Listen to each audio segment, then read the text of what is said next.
heureux et honoré de parler avec vous ce soir de ce sujet qui, je pense, nous passionne tous, qu'on a tous vécu de manière un peu différente, mais je pense que vous partagerez un certain nombre de mes constats.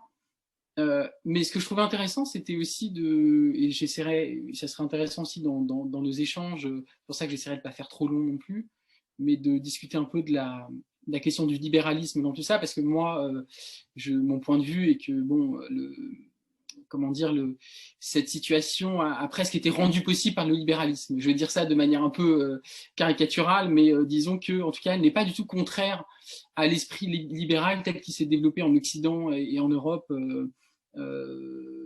ces dernières décennies, ces derniers siècles, mais surtout ces dernières décennies. Et c'est pour ça que je pense que c'est une crise qui interroge beaucoup les libéraux. Alors moi, juste pour me présenter très rapidement, donc moi, comme vous l'avez dit, donc moi je suis. Alors j'ai une double vie, j'ai un métier de communicant d'un côté et j'enseigne aussi la communication politique, en effet.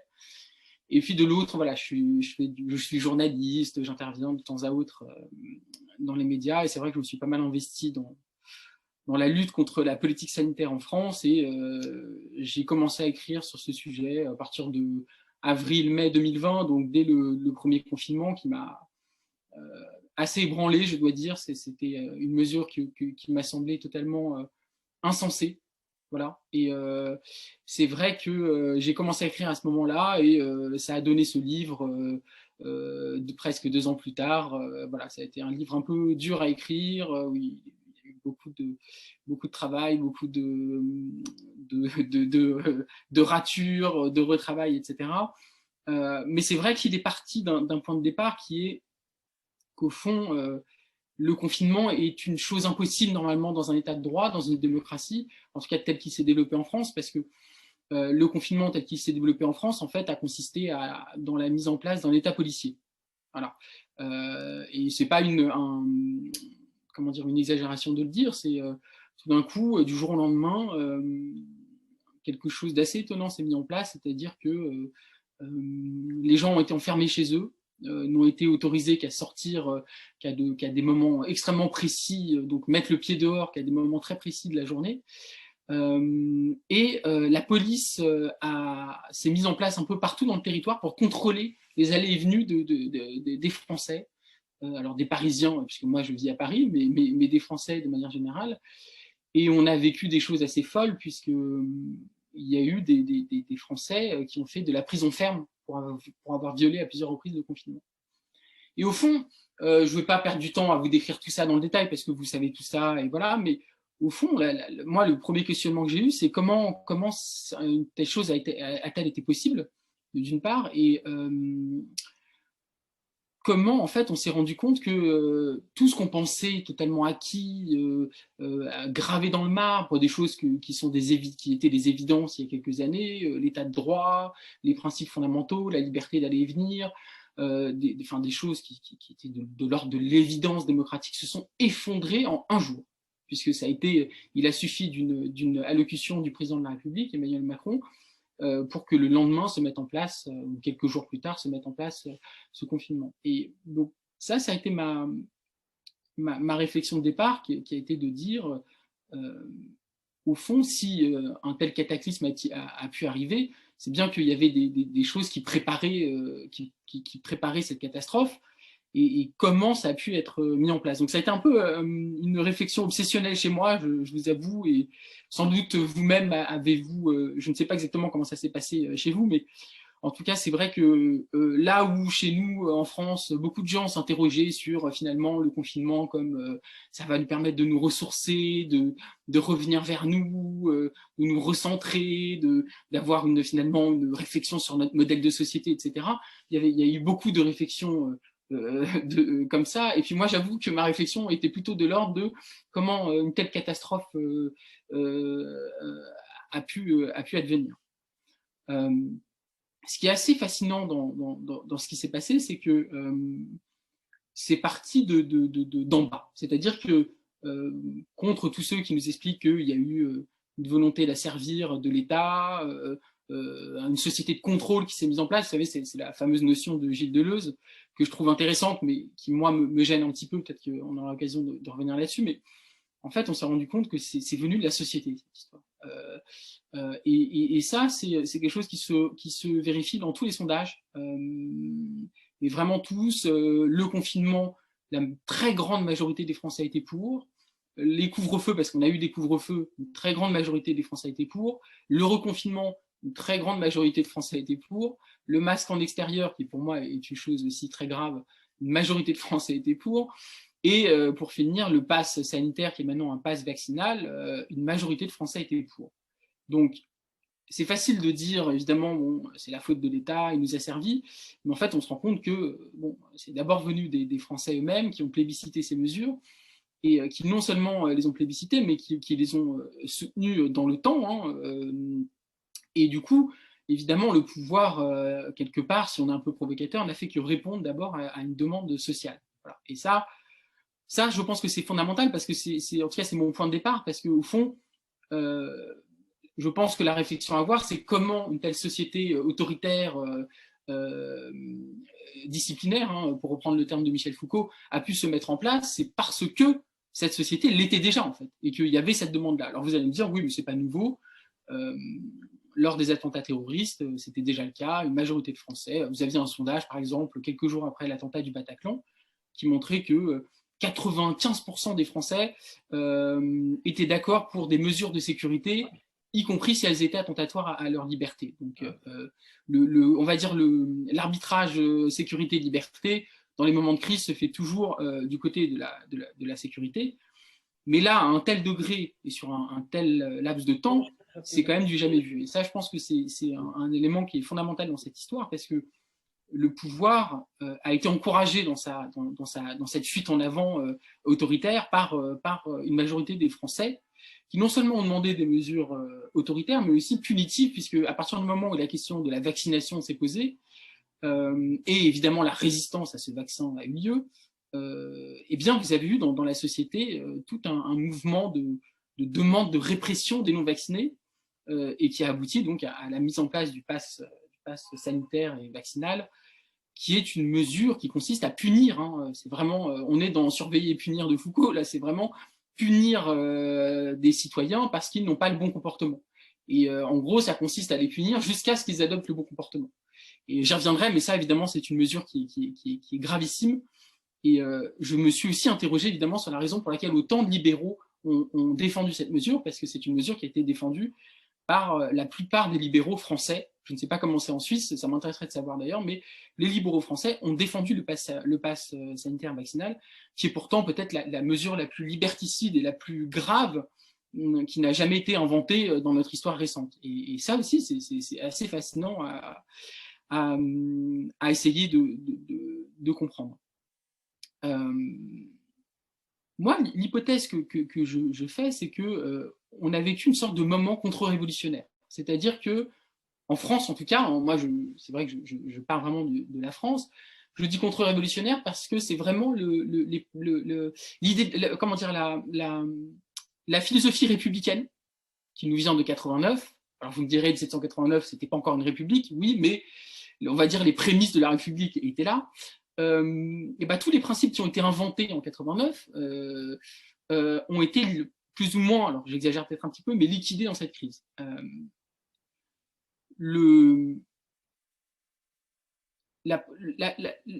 L'idée même en fait d'un système juridique qui a été inventé encore une fois à la Révolution, qui est qu'on nomme aujourd'hui État de droit, qui consiste en fait à avoir un système politique qui protège, dont le but premier est de protéger les droits des citoyens.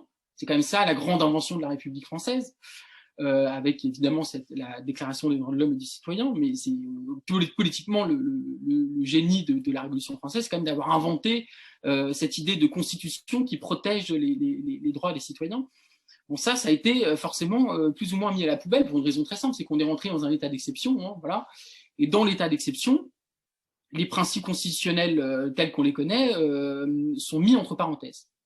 Et ça, c'est quelque chose d'intéressant, c'est que, évidemment, l'état d'exception a toujours existé, mais là, on est rentré dans un état d'exception quasi permanent, et dans lequel, en fait, et c'est ça qui je trouve fascinant, on pouvait activer et désactiver des mesures et en fait, globalement, nos droits. C'est-à-dire que si l'épidémie repartait, l'État avait, grâce aux lois d'urgence votées, je pense que c'est la même chose en Suisse d'ailleurs, avait les outils juridiques pour désactiver des droits, pour mettre en place des mesures extrêmement restrictives, totalement en dehors du droit commun, hein, des choses vraiment, encore une fois, des mesures d'exception. Et en fait, ce qui s'est passé, c'est que cet état d'exception donc a duré, mais surtout il s'est banalisé. Et c'est ça qui est assez intéressant, c'est que au fond, l'idée en fait que l'enfermement des Français était la réponse absolument incontestable, inévitable à l'épidémie, a permis au gouvernement de passer absolument toutes les mesures pour une simple raison, c'est qu'il pouvait utiliser la rhétorique suivante, je pense peut-être que c'est la même chose en Suisse, hein. La rhétorique consiste à dire, si vous n'acceptez pas ces mesures, on vous reconfine.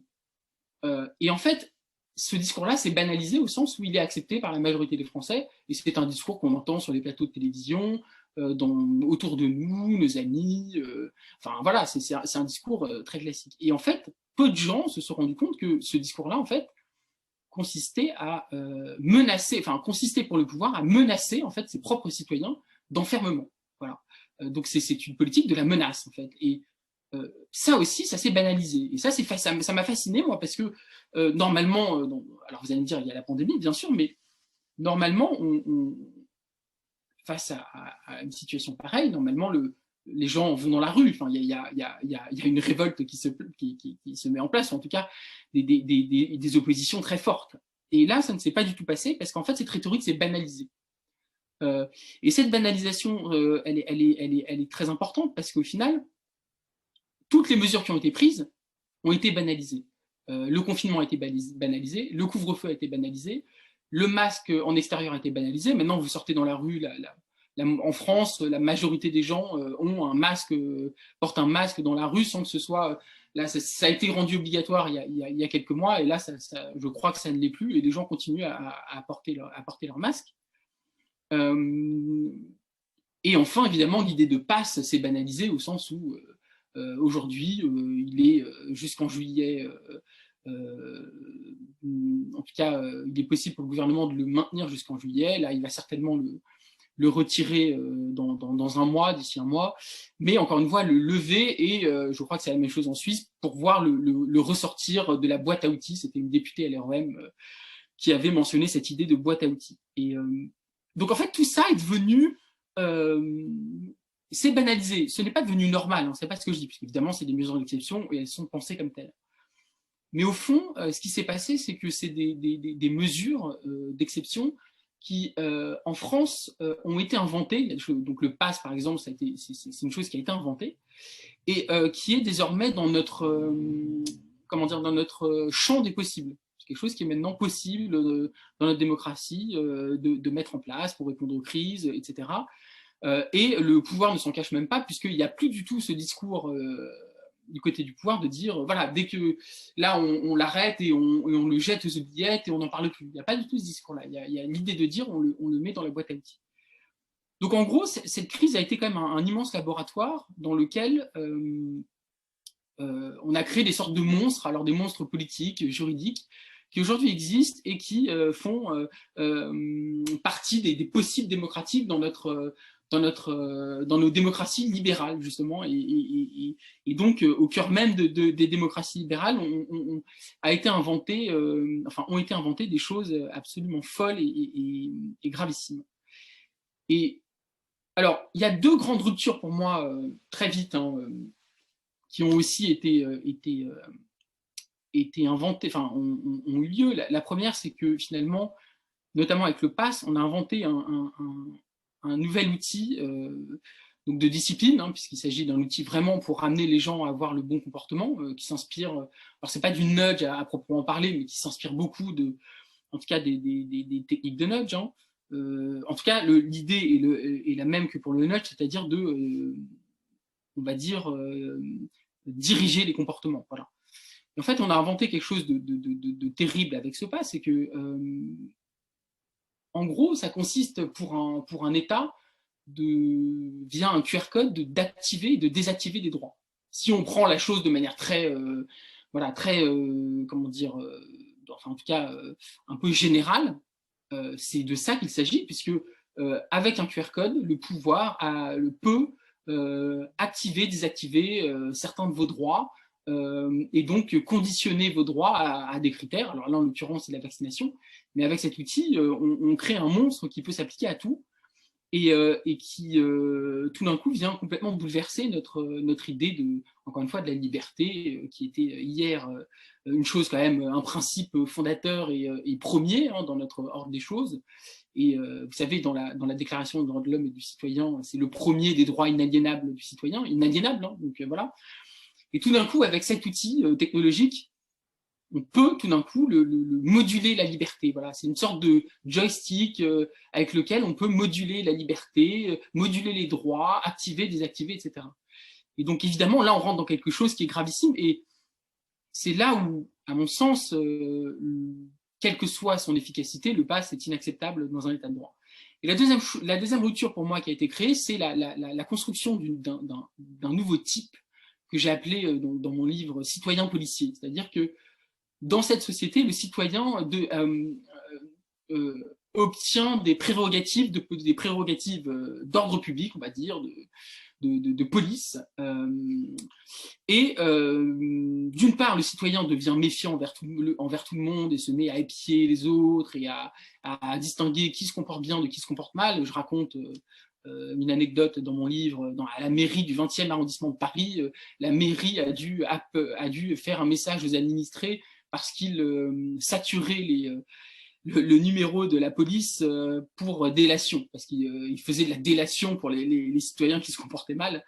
Donc, bon, la société est devenue policière en elle-même, et puis d'autre part, il s'est passé quelque chose d'assez intéressant, c'est que le pass instaure l'idée que le citoyen devient le contrôleur de l'autre citoyen, et ce, en masse, puisque évidemment, comme le pass s'applique dans à peu près tous les lieux publics, ou beaucoup de lieux publics en France, vraiment du théâtre au cinéma, au restaurant, au café, au bar, ou que sais-je encore.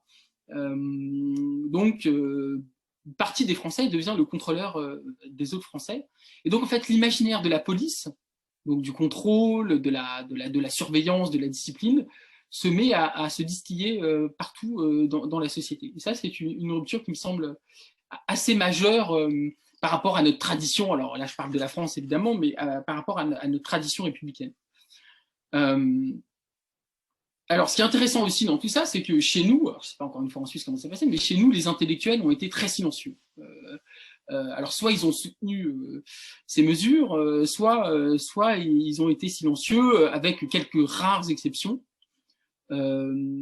Alors, ce qui est intéressant, c'est que les libéraux, donc, soit n'ont rien dit, soit ont soutenu les mesures de restriction, notamment le pass. Voilà, la droite a globalement soutenu également les mesures de restriction. Et je parle des intellectuels là. Et la gauche également. Et ça, c'est très intéressant. C'est-à-dire que vous avez des penseurs de gauche comme Alain Badiou, je ne sais pas si vous les connaissez, mais c'est des gens c'est plutôt des stars de la pensée en France, et qui sont des grands penseurs d'ailleurs. Alain Badiou, Zizek, Jacques Rancière, et puis Chomsky aussi d'ailleurs, ont soutenu les mesures de confinement, les mesures de passe, etc. Et ça, c'est très intéressant parce que même la gauche anarchiste ou marxiste, voilà, ont soutenu ces mesures. Et en fait, les seuls intellectuels qui ont été les premiers à vraiment se prononcer contre ces mesures sont les Foucaldiens. Et je pense que c'est évidemment pas un hasard, on y reviendra peut-être. Mais donc Giorgio Agamben en Italie et en France Barbara Stiegler. Voilà. Même si Stiegler a pas tout de suite critiqué le confinement frontalement, elle a quand même pris des positions très courageuses sur les mesures de restriction et sur la politique sanitaire, sur l'état d'exception, etc. Elle a d'ailleurs sorti un livre qui s'appelle De la démocratie en pandémie, qui a été un vrai best-seller et qui a été alors c'est un petit livre, mais un livre vraiment remarquable que je vous recommande, même si évidemment elle n'appartient pas à la tradition libérale, mais plutôt la tradition de la gauche critique, foucaldienne, Nietzsche aussi, avant, voilà. C'est plutôt cette tradition-là. Donc il y a une sorte de trahison d'éclair qui est quand même assez fascinante, c'est qu'au fond, quand des mesures aussi graves sont mises en place, on s'attend que les intellectuels se lèvent. Face, par exemple, aux mesures d'exception dans le cadre du terrorisme, vous avez eu une levée de bouclier des intellectuels, et à raison d'ailleurs, et Et voilà, et c'est vrai qu'on n'a pas retrouvé du tout cette résistance entre guillemets intellectuelle, et ça aussi, je pense que ça doit nous interroger. Alors, du coup, moi, pour finir un peu sur mon cheminement de ma réflexion, au fond, je me suis interrogé sur voilà, les raisons profondes de tout ça, et aussi pourquoi, notamment, les libéraux avaient défendu tout ça.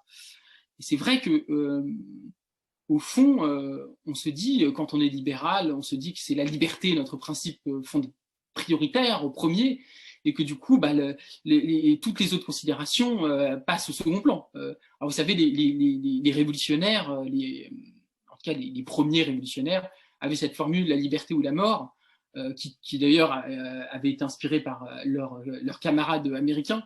Mais toujours est-il que, sans aller jusque-là, c'est vrai que, on va dire, est libéral celui qui considère que la liberté est le principe fondateur des sociétés démocratiques occidentales. Voilà. Et dans cette crise, les libéraux, et comme la plupart des autres, ont considéré que c'était la vie biologique, hein, voilà, la vie humaine, qui n'est pas rien, évidemment, s'entend, qui était le principe supérieur, et que la liberté devait se soumettre finalement à cette exigence de sauver des vies. Et encore une fois, c'est une exigence qui est tout à fait décisive et importante, hein, je ne nie pas. Mais la liberté, c'est vrai, tout d'un coup est devenue une valeur secondaire, et n'a pas été notre valeur principale. Alors moi, je fais une hypothèse alors j'appelle ça l'idéologie du safe, hein, ça vaut ce que ça vaut, mais l'idée que finalement, et ça, c'est une première tentative d'explication. Hein, voilà, encore une fois, de manière très modeste et très humble, ce n'est pas une explication, c'est une tentative de comprendre. Hein, voilà, je précise bien parce que je n'ai absolument pas la prétention d'apporter les explications à ce qui s'est passé, mais disons que voilà, nos sociétés occidentales et notamment européennes se construisent depuis un certain nombre d'années sur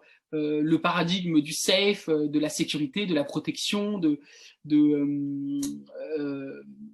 la précaution. Et que c'est ce paradigme-là qui prime sur le paradigme de la liberté.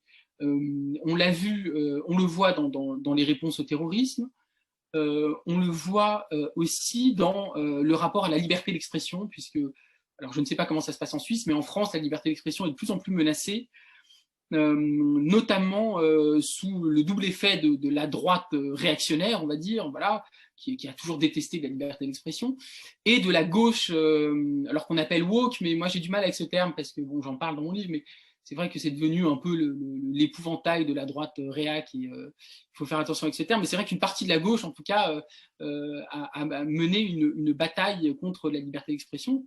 Et je fais juste un aparté là-dessus très rapide, mais c'est vrai qu'on se rend compte que la gauche aujourd'hui, elle défend quoi? Elle défend la fin de la présomption d'innocence, la fin de la prescription, elle veut des peines de prison plus lourdes, elle s'attaque au laxisme de la justice, elle veut censurer certaines paroles. Et ce qui m'intéresse, c'est que c'est vrai que au fond, la gauche, il y a 40 ans, enfin en tout cas dans les années 70, on va dire après 68, juste après 68, il y a eu tout un courant libertaire à gauche, en fait, et qui défendait la liberté des mœurs, la liberté de parole absolue, vous savez, interdit d'interdire. C'est une gauche aussi qui réfléchissait à la fin des prisons, hein, l'abolition des prisons. Alors Foucault avait beaucoup participé à cette réflexion, mais voilà, à la fin de la société disciplinaire, des sociétés punitives, essayer de réfléchir à d'autres moyens de résoudre les problèmes entre les individus que par la justice. Enfin,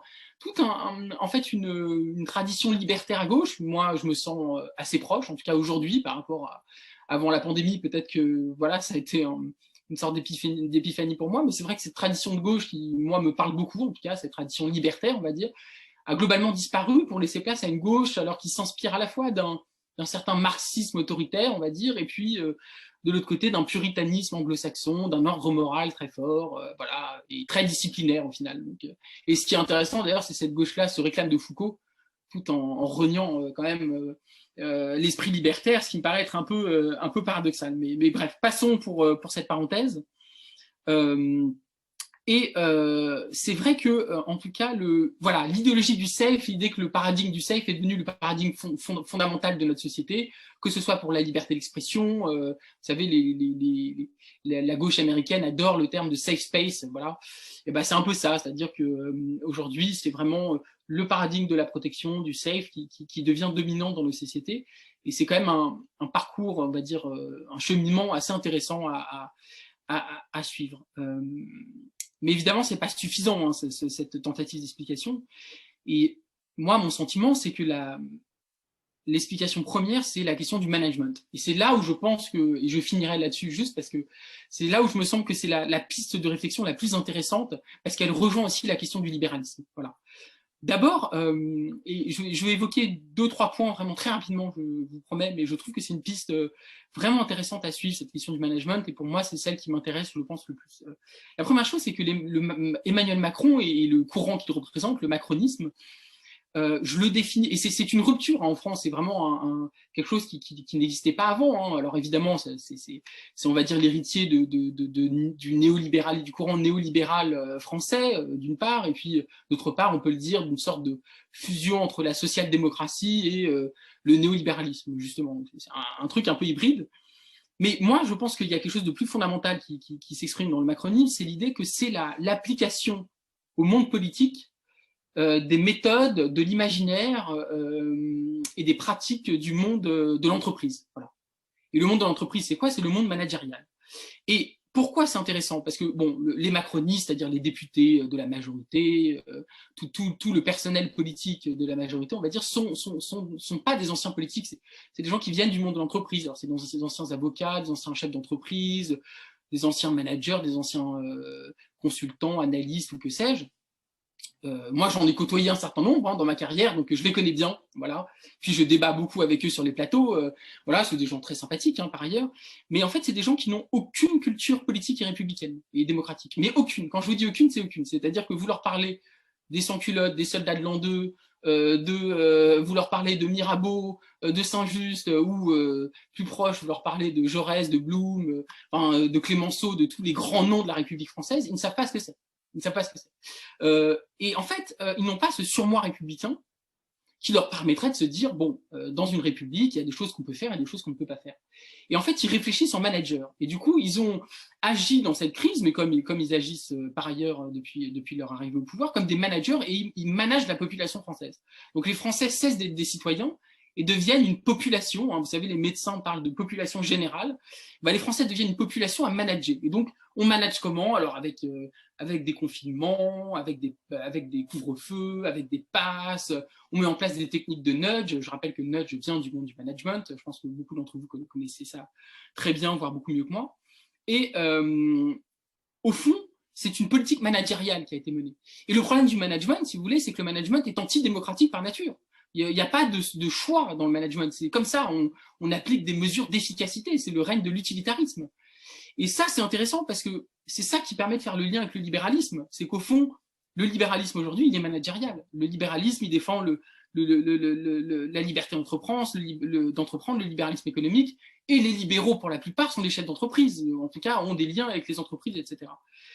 Et c'est là où je crois se situe en fait l'explication de la faillite des libéraux. Pour moi, c'est qu'au fond, les libéraux ne sont pas libéraux du tout.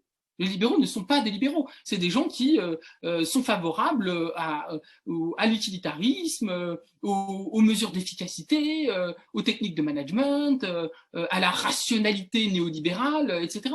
Mais il n'y a rien de libéral dans cette idéologie. Pourquoi? Parce que, d'une part, c'est donc une politique qui, en tout cas, qui recommande, qui est tout à fait prêt à se débarrasser de l'état de droit, premièrement.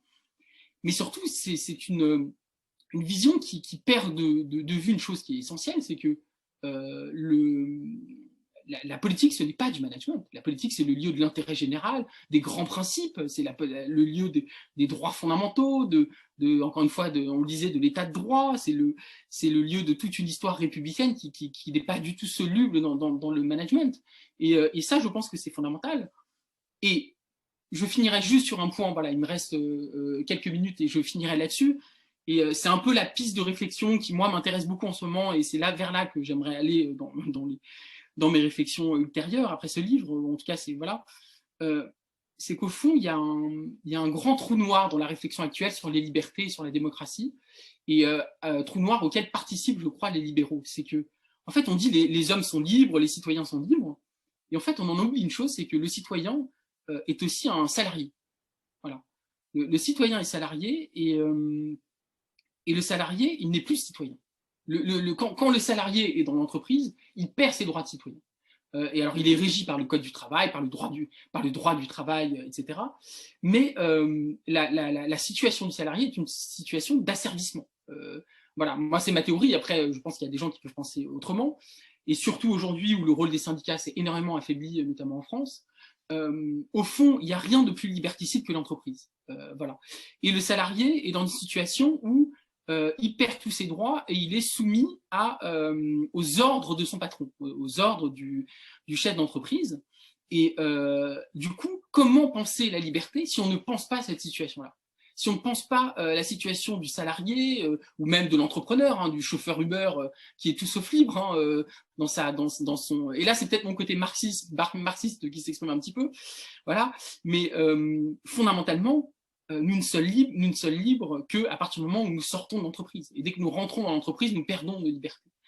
Et pour moi, ça, c'est fondamental parce que ça m'amène à un dernier point, et promis, j'ai fini, c'est qu'au fond, en fait, on n'a jamais vraiment été libre. Et que si on a été soumis à ce point à, comment dire, à cette servitude sanitaire, entre guillemets, en tout cas aux injonctions du pouvoir, c'est qu'au fond, on l'expérimente déjà au quotidien dans l'entreprise. Voilà. Et de cette manière, je pense qu'on peut aussi comprendre, alors c'est peut-être d'un point de vue plus psychologique, la manière dont la servitude volontaire s'est exprimée dans cette crise. Alors, je n'évacue pas, je viens de voir une question là, qui a été posée sur on en parlera peut-être, mais le rôle des médias.